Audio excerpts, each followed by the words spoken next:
My name is Mark. I am 32 years old, and I can still hear the sharp, metallic clang echoing in our cramped apartment living room like it happened yesterday. It was Thanksgiving 4 years ago. My mother-in-law, Eleanor, a woman who always wore too much expensive perfume and looked at me like I was something she scraped off her shoe, had just kicked my rusty toolbox across the floor. That toolbox belonged to my late father. It was dented and covered in oil stains, but it held everything I needed to make a living. She stood there, her designer heels scuffed, screaming that I was nothing but a dirty grease monkey who was ruining her daughter's life. I dropped to my knees, picking up the scattered wrenches, feeling a burning mixture of pure humiliation and a rage so deep it made my hands shake. I didn't say a word.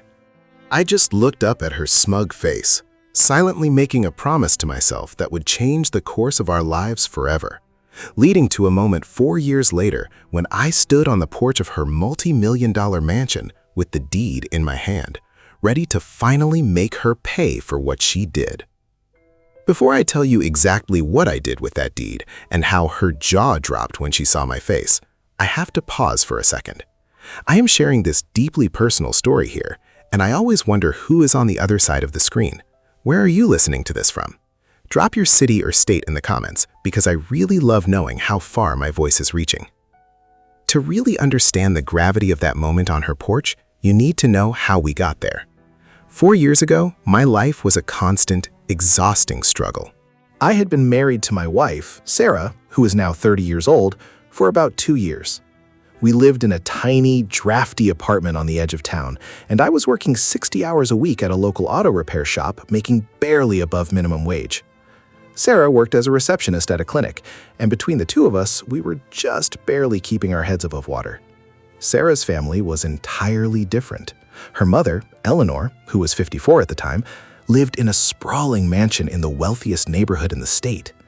From the very first day Sarah introduced me to her, Eleanor made it painfully obvious that I was not good enough.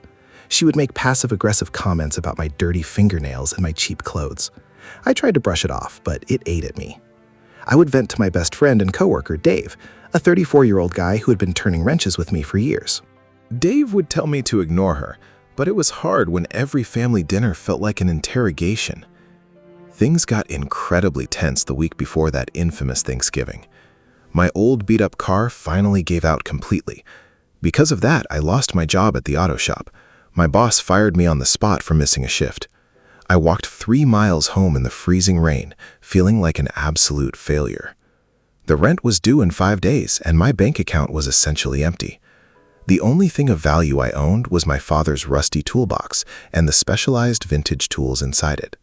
Those tools were my lifeline and my only hope of starting over. Because we were broke, we couldn't afford to travel to Eleanor's mansion for Thanksgiving. Instead, Sarah invited her mother to our tiny apartment. Eleanor arrived carrying an expensive bottle of wine and immediately started complaining about the smell of our building. I was sitting at our small kitchen table, polishing my tools, trying to figure out how to make money. Eleanor walked in, saw the tools spread out on the cheap linoleum table, and lost her mind. She turned to Sarah and asked if this was what she gave up a comfortable life for. Sarah tried to defend me, asking her mother to please lower her voice and show some respect, but Eleanor was already too far gone in her blind arrogance. She walked right up to the table, her face twisted in pure disgust. She looked down at my father's toolbox sitting on the floor by my chair. "These tools are garbage, just like the future he is offering you," she sneered. And then she pulled her leg back and kicked the toolbox as hard as she could. The heavy metal box flipped over, crashing against the wall. Wrenches and specialized gauges spilled everywhere.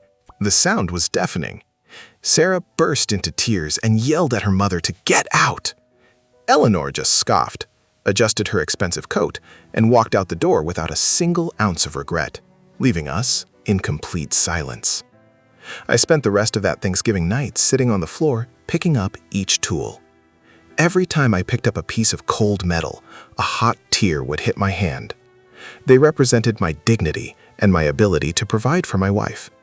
Eleanor had literally kicked my pride into a corner. I looked at Sarah, her beautiful face stained with tears, and a switch flipped inside my brain. The sadness evaporated, completely replaced by a cold, sharp determination. I wasn't going to let that woman be right. I was going to use these very tools to build an empire that would cast a shadow over her entire life. The very next morning, I called Dave. I told him I was going to start my own mobile repair business, focusing specifically on classic and vintage cars. It was a huge risk, but I knew there were wealthy collectors who didn't want to tow their precious cars to a standard shop. I took the last $300 we had in savings and bought a cheap, rusted-out van from a junkyard. I loaded up my battered toolbox, strapped it securely in the back, and started printing out cheap flyers at the local library, slipping them under the windshield wipers of classic cars in wealthy neighborhoods. The first few months were pure agony. We lived on cheap noodles and whatever discounted bread the local bakery was throwing out. Sarah took on extra shifts at the clinic, working herself to the bone. Every time I looked at her exhausted eyes, the guilt gnawed at my stomach. But then, right when we were about to face eviction, the phone rang. It was an older gentleman named Arthur who owned a pristine 1965 Mustang that wouldn't start. I drove over there, opened my rusty toolbox, took out the very wrenches Eleanor had kicked across the floor, and got to work. 2 hours later, the Mustang roared to life. Arthur was so impressed that he handed me $500 in cash. That single job changed absolutely everything for us. In the world of classic car collectors, word of mouth is everything. Suddenly, my phone was ringing every single day. I was working 14-hour days, fixing rare Jaguars and vintage Porsches. Every single dollar I made, I poured back into the business. I bought a better truck, then a small garage, and finally, I hired Dave to work with me full-time. We became the go-to experts for high-end vehicle restoration in the region. The rusty toolbox sat proudly in the center of my new state-of-the-art shop, a constant reminder of the fire that fueled me. 2 years passed, and my business exploded. I was buying neglected classic cars, restoring them to absolute perfection, and selling them at high-end auctions for massive profits. We moved out of that tiny, depressing apartment and bought a beautiful, comfortable house in a quiet suburb. But during all this time, we had completely cut ties with Eleanor. After the toolbox incident, Sarah told her mother she needed space, and Eleanor proudly refused to apologize. We knew she was still living in her massive mansion, pretending she was royalty, completely oblivious to our rising success. But what we didn't know was that her perfect life was a fragile house of cards waiting to collapse. In my 3rd year of running the business, Eleanor's husband passed away suddenly from a massive heart attack. It turned out he had made a series of terrible investments over the last decade. He had mortgaged their mansion to the absolute limit, leaving Eleanor with millions of dollars in debt. The fortune she constantly bragged about was entirely gone. She was completely broke, heavily in debt, and utterly alone in a massive house she could no longer afford to even heat properly during the winter. Sarah was deeply torn. She tried to reach out, offering to help her mother budget or find a smaller condo. But Eleanor's pride was her absolute worst enemy. She screamed at Sarah over the phone, denying that she was in financial trouble, calling Sarah a liar, and hanging up on her. She blindly refused to sell the mansion, taking out predatory loans to keep up appearances. Meanwhile, my business hit a major milestone. I sold a fully restored 1954 Mercedes Gullwing at a national auction for a record-breaking price. I had millions sitting in the bank, completely clean and clear. Then, exactly 4 years after that terrible Thanksgiving, my real estate agent, a guy named Robert, called me with an interesting proposition.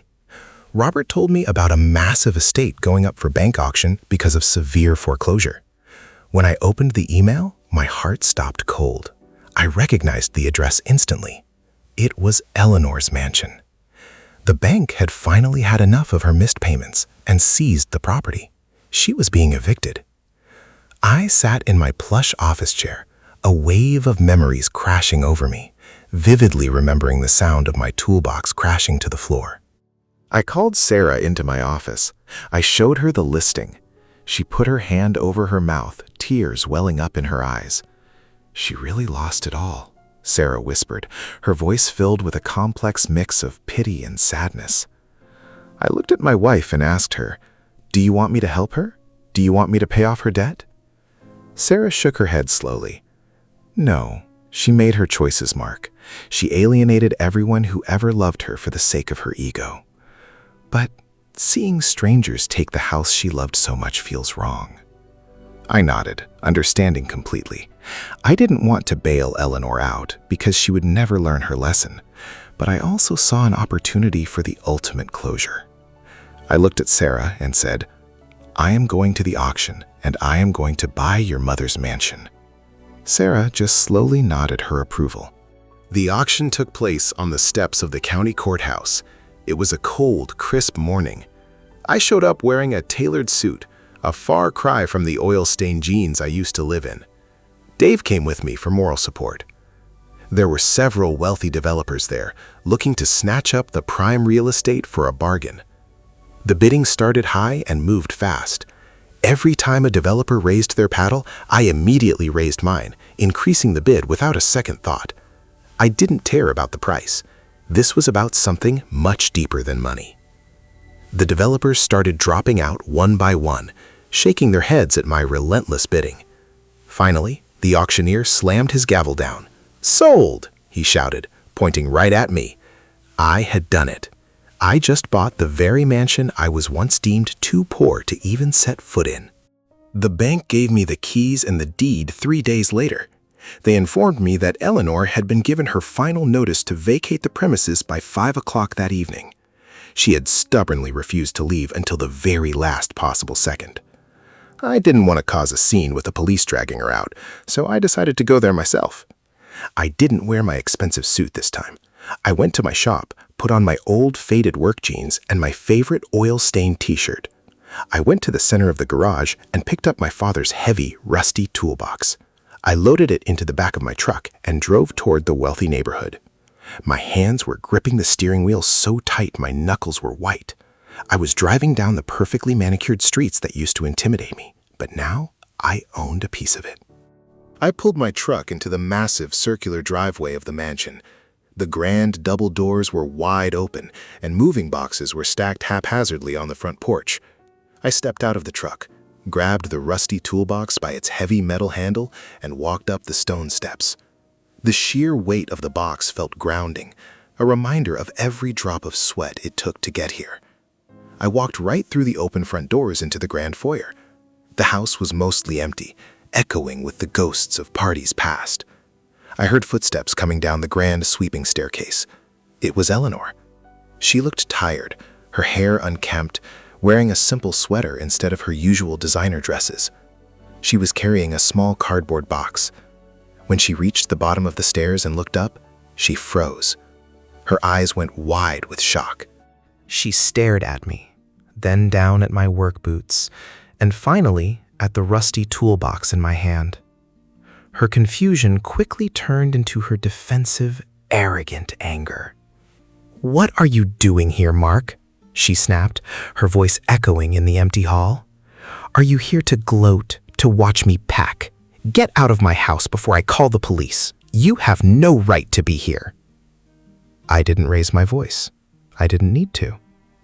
I walked slowly over to the center of the marble floor, gently placed the rusty toolbox down, and looked her dead in the eyes. I reached into my back pocket, pulled out the folded legal document, and held it up. "Actually, Eleanor," I said, my voice steady and calm, "I have every right to be here. This is my house now. I bought it at the auction this morning.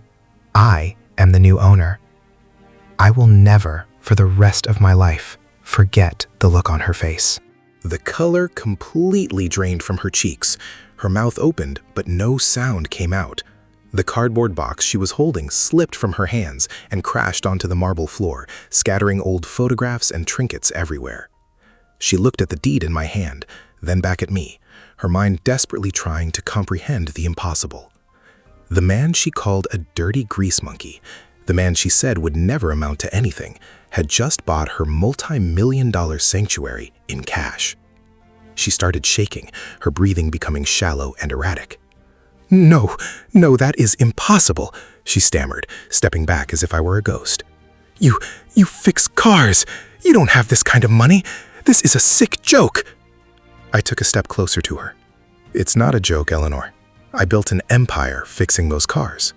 I built a life with the very tools you kicked across my apartment floor 4 years ago.